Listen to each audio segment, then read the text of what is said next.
বন্ধুরা সবাই কেমন আছো? আশা করি সবাই ভালো থাকো, সুস্থ থাকো। আর মা, কাকিমা, কাকাবাবু, দিদি ভাই, দাদা ভাই, বৌদি, বাবা সবাইকে খুব ছোটো থেকে আসি। আমি রান্নাটা তো করে নিয়েছি। তো চিকেনটা আমি হ্যান্ডলুমে রান্না করছি। তো রান্নাটা তো আমার কমপ্লিট হয়ে গেছে। আর মেয়ের জন্য দুটো ডিম, চিকেনটাকে সব কষিয়ে দিয়েছি। ভাত করে নিয়েছি। এই যে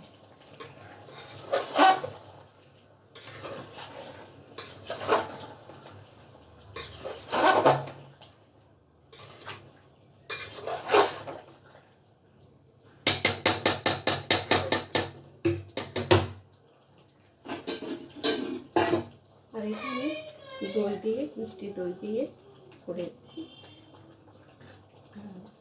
সব মশলা আমার দেওয়া পেশা, জিরে বাটা, আদা বাটা, ধনে আছে, গোলমরিচ আছে, রসুন আছে, পেঁয়াজ আছে। এগুলো পেঁয়াজটা দুটো দিয়ে আমি এটাকে বেটেছি আলাদা করে, এটা দিয়ে দিয়েছি।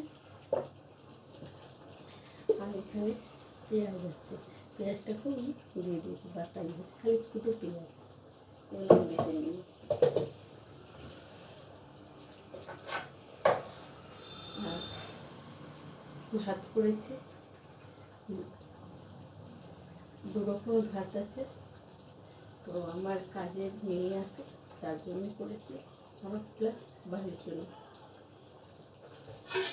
এবার আমি একটু ঢাকা দিয়ে দেবো, এটা ততক্ষণে ফুটবে।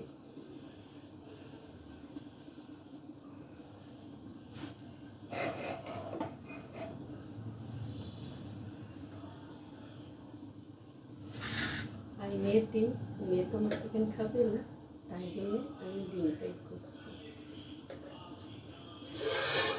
এটা ততক্ষণ হতেও থাকবে সেটা। আর এটাতে আলু দিয়েছি, পেঁয়াজ আছে, চিকেন আছে, আর বাকি সব মশলা দিয়ে কষিয়ে আর শেষেতে দই দিয়েছি। ভিডিওটা যদি ভালো লাগে লাইক, কমেন্ট, শেয়ার করবে, পাশে থাকবে।